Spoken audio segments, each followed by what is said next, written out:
personally on the Indonesia work. We've got some real issues that are taking place with the work, and I hope I'll be able to share with you this morning, and as well as update you on the progress of the school and the things that we have done. And I would like to do this at the beginning instead of, a lot of times I do it at the end. And I have a clipboard here, and I'd like to pass it around while I'm talking this morning. And if you have an email address, I'd like to print your name and print your email address in all caps, because I send the newsletter out by way of internet. And if you don't have an internet at all, like Lewis Coward doesn't, someone share that with me if you don't mind. He actually does, he just don't know how to access it. Oh, okay. Okay. Well, that must be one of his sons talking. Yeah, I would like if you are getting the newsletter, because you are in a database that I'm getting out of, I'd like to have your email address again so that I can put it into a new database.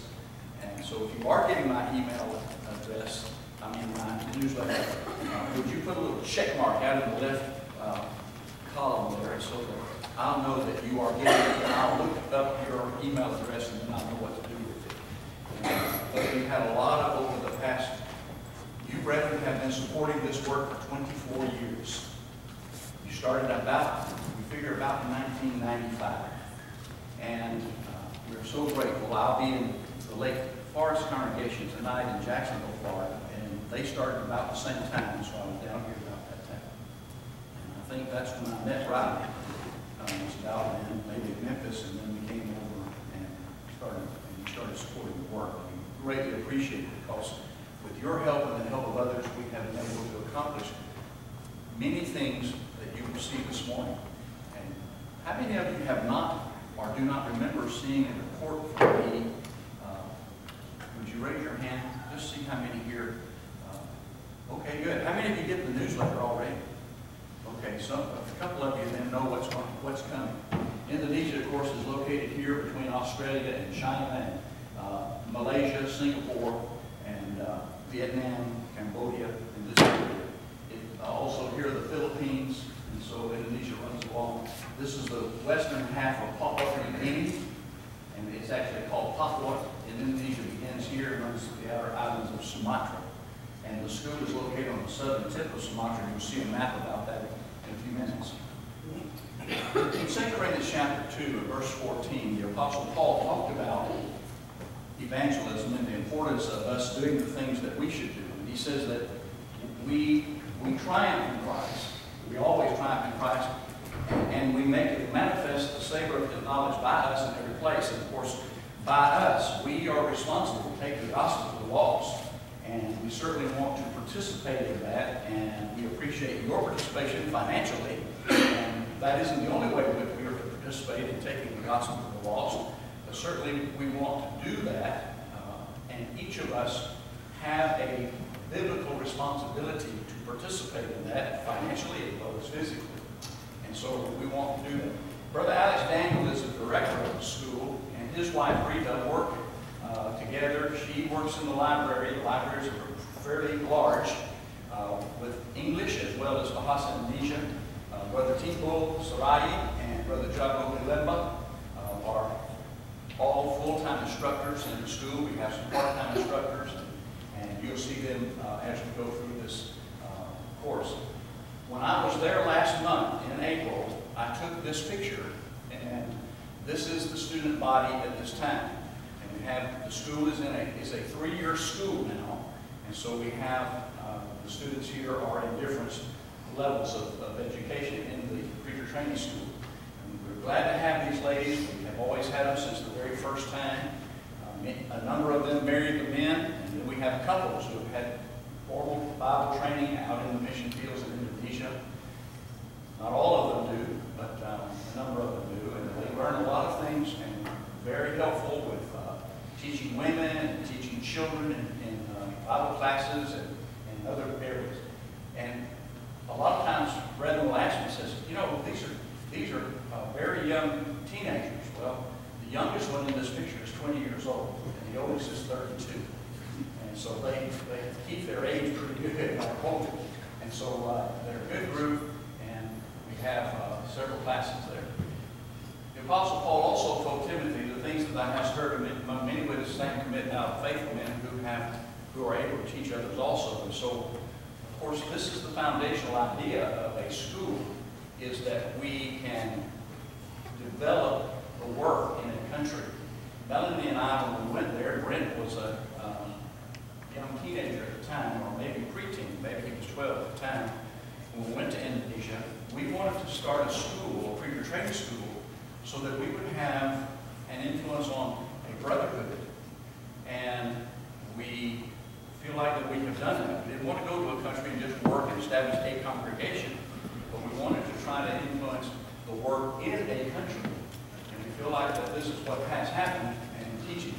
Brother Harun is teaching a class there in the library, and he is a part-time instructor now. And the students do research in the library. The library is rather large, and it is a house and a few offices, and then we kind of gutted the house and made the area for the library. And this is the house and the school building next door to it. And so the two buildings together make up our school. Our male students live in this two-story building in the back. That's the men's dorm. The girls live in a house about 6 blocks away. The library is growing in Bahasa Indonesia books because our staff, they're constantly translating, working on translation work. We go into a foreign country, there's a lot of books in their language, and so that began 30 years ago. The school is now in its 30th year, began in 1989, and that's when we began translating books and translating pamphlets and things, partly because we needed them in the classroom, and of course we used them in congregations as well. And so the Bahasa Indonesia books are growing, and we have a pretty good library now, but not near what it needs to be. Of course, this is some of the books that have been printed, and these are not all of the bookshelves that house these. And a number of these books that go to the students in the classroom, depending on the course at the time, and also we'll send them out to congregations when they ask for them to study them in the adult Bible classes. And so the ladies, they'll learn how to develop visual aids.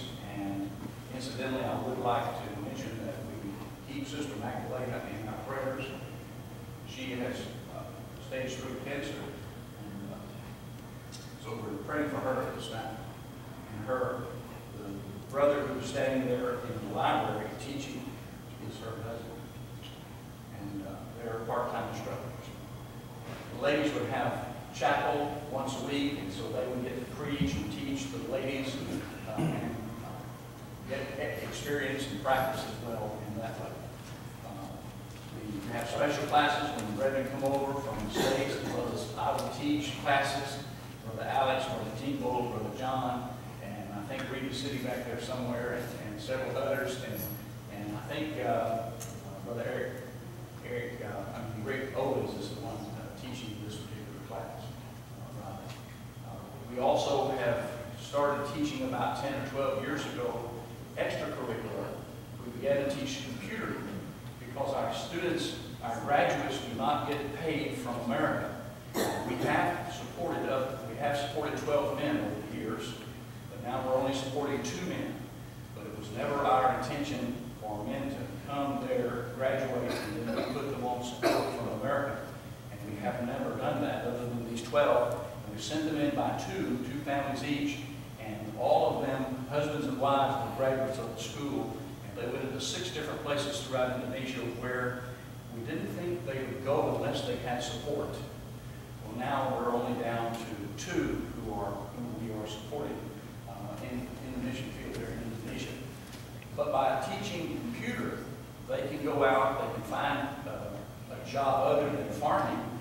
Most of the time they come from the farm in the villages to school, and they're able to go back, or they're able to go other places and find good jobs. They're able to preach the gospel and do that with their money.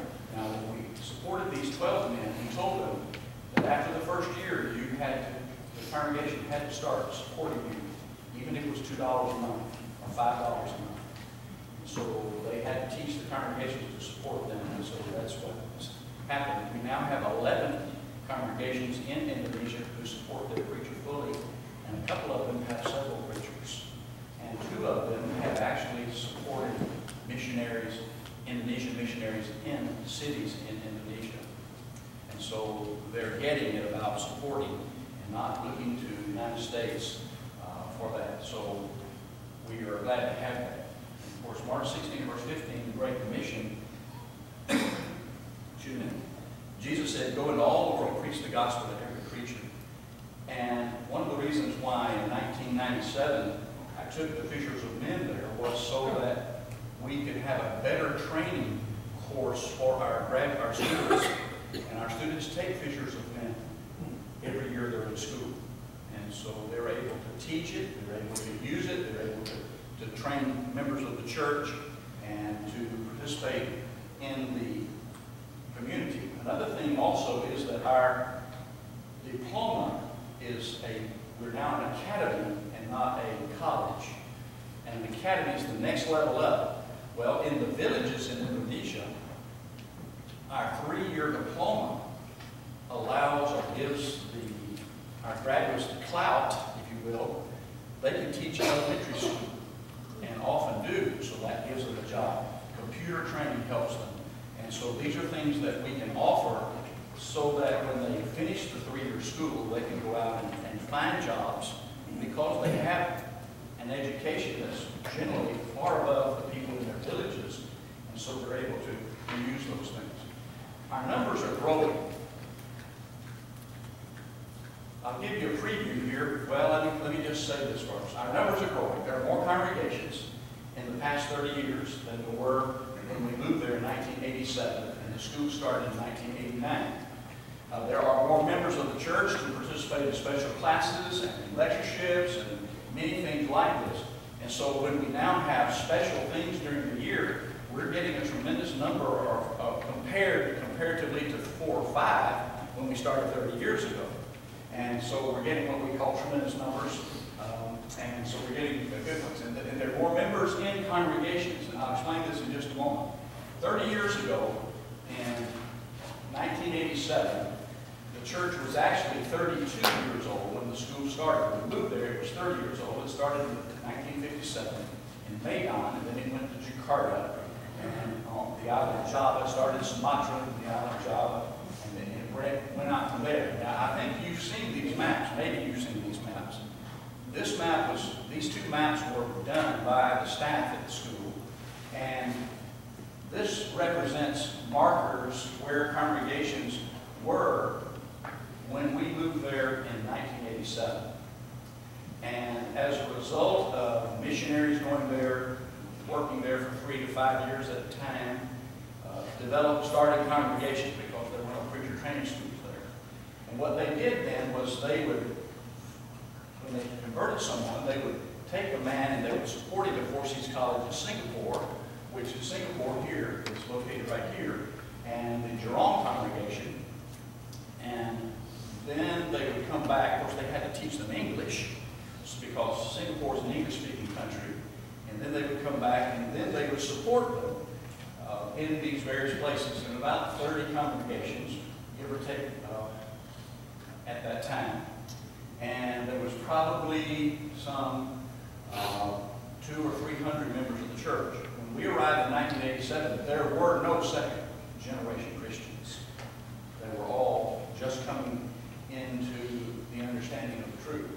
Well, when we started the school and we started putting things forward, and then in 1997, when we started Fishers of Men, we began to see a change, and our graduates had started going out and establishing congregations. They established 35 congregations over a period of just about 10 years. And the other 30 congregations of the 65 where our graduates work and preach, and sometimes we have 2 or 3 graduates in one congregation because some of them came to the school and they didn't come to become a located preacher. They came to study the Bible and go home. And these other 30 congregations, they came about like this. Say a family was in Jakarta. The husband and father had small children, and he had come to Jakarta for work. And then after a few years, he obeyed the gospel, learned the truth, obeyed the gospel there. After a few years, he decided he wants to take the truth back to his village. And so he moves his family back to the village, goes back to the farm, and conducts services there.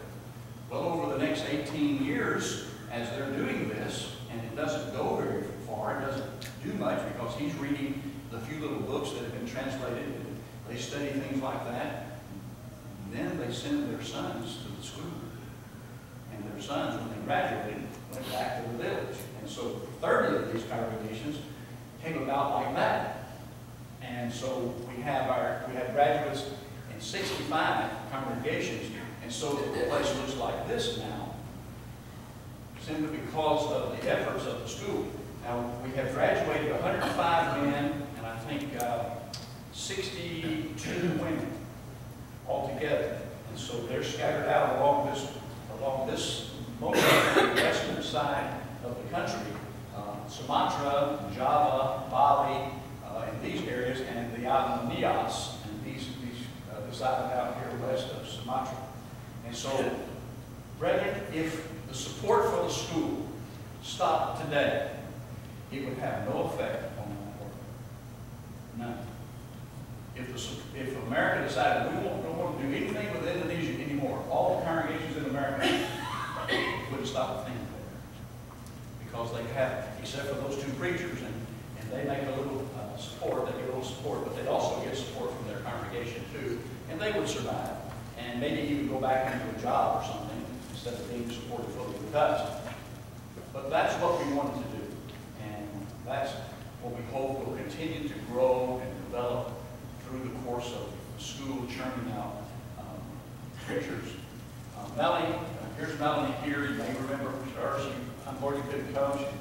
She's now pretty much full-time helping her parents. So we moved them next door to us in Wetumpka, Alabama, just out from Montgomery. And so she doesn't feel like she can leave them. And but this was a couple of years ago, 2015. And when I say when we have things, now we have larger crowds. And these are just the ladies who came from a number of islands over to have a weekend retreat. Melanie worked on a book. She edited this book. It was written by a number of different sisters in the church. Rebecca has a chapter in this book, I think. Is that right, Rebecca? You have one. And Melanie's mother, granddaughter has one, a chapter in it, and several of the sisters throughout congregations in America. And so developed the ladies' book for this cinema. We now have youth preacher training camps. This was last year, and it's growing. The first year, about 8 years ago, was, I think we had 5 plus the students in the school. And now it's growing, and we had last year 18 boys and 12 girls participating in the camp. And so the numbers themselves are growing, and it's because of the work that's being done. And you probably noticed I didn't mention that on that map, among those 65 congregations, there's more than 2,000 members now. And I would like to say that when the school started 30 years ago, less than 100 members existed among those 65, because most of those congregations did not exist. And so this is the work of the school and what you have supported in helping these men and women go out into their own country to take the gospel to their people on their dime. What I'm about to show you, I have, I think it's 16 congregations. I'm going to show you just rapid fire. 16 congregations. And I don't have pictures of all 65. But within these 16 congregations, only less than 20 of them were members of the church 30 years ago. And all of these congregations did not exist. Well, I'll take that back. 2 of these congregations existed.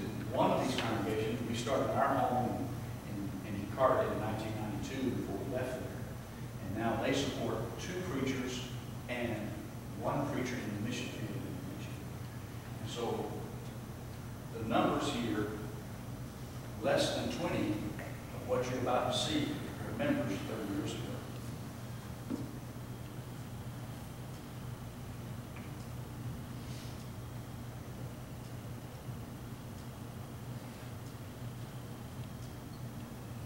James Andrews.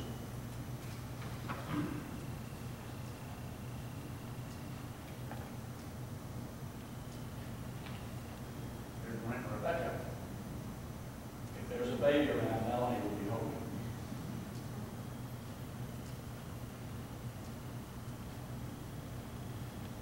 This congregation, the majority of the members came out of Islam.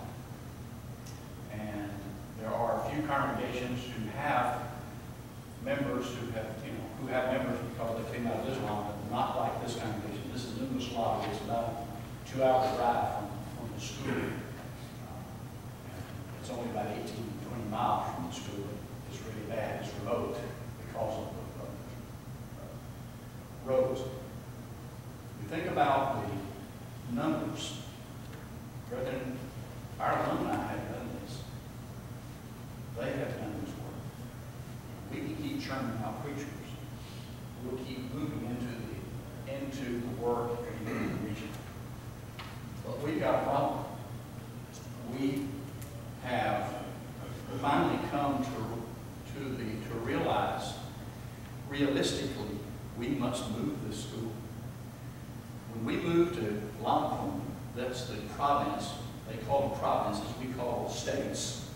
When we moved to Lampung province and established the school in that province in Tanjung Kalai, things were really quiet. Things were doing well. The Muslims in Indonesia, and since Indonesia is the largest Muslim country in the world, but they are not under Sharia law. They are a democracy. And so Christians are free, and Protestants and Catholics are free to do things that they want to do if the local governments are not radical, if they are not seeking ways to push them out of their communities. And there are communities in Indonesia like this. And Lampung was not that way until the past probably 15, 18 years. Well, since 2011, things began to change for us. In 1997, the Waikandis congregation had bought a building. They lost the building. We'll talk about that in just a few moments. The census in the province of Lampung is 7.1 million Muslims, 300,000 Hindus, 120,000 Protestants, and 70,000 Catholics. And the government is run completely by, or mainly by, Muslims. And everything was good for so long, for probably 10 years or so, until, well, 89 to 2001. And when 9/11 happened, it sent us home because there were Muslims sweeping for Americans in all of the different provinces, and these were the radicals. And it sent us home for a couple of months. When we got back, our neighbor said, our Muslim neighbor said, "Why did you leave? We would have protected you." So that was the attitude that we enjoyed up until this time. And then, a few years later, things started happening. We were able to reach Muslims. Wasn't always easy. It depended on whether, as we know in Fishers of Men, whether they're open-minded or not. And because they're not the kind of Muslim in Iran, Iraq, Saudi Arabia, Syria, places like that, they're not under Sharia law, but they're a democracy, people would listen. And they certainly were open and tolerant. And so we would reach Muslims like the congregation there in Muslawi. We saw a picture of them. Many of them. Matter of fact, the last 3 preachers that graduated from our school from that community came out of Islam just about 6 months before they came to the school.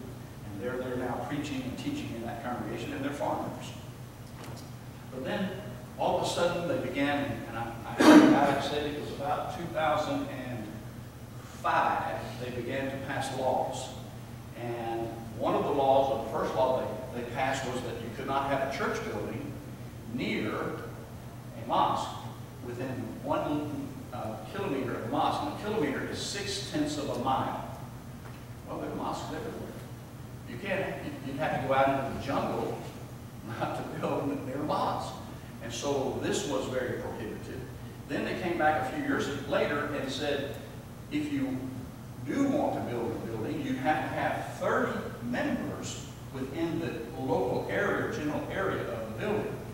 Well, we're talking a lot of people, a lot of population, and it's just impossible to hone in on a neighborhood, so to speak, and convert everybody there. It doesn't work that way. It doesn't work that way in America.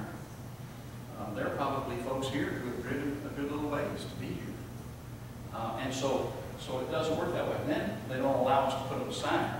Now there are some churches there, Catholic churches, who have grandfathered in. In 1997, and I began to talk about economies, we bought property. We were using, there was a house there. We were using the house. When we moved, Mel and I moved back in 1998, we began to worship there. This congregation was basically where the students went, and as well as some of the staff. We were not preaching out.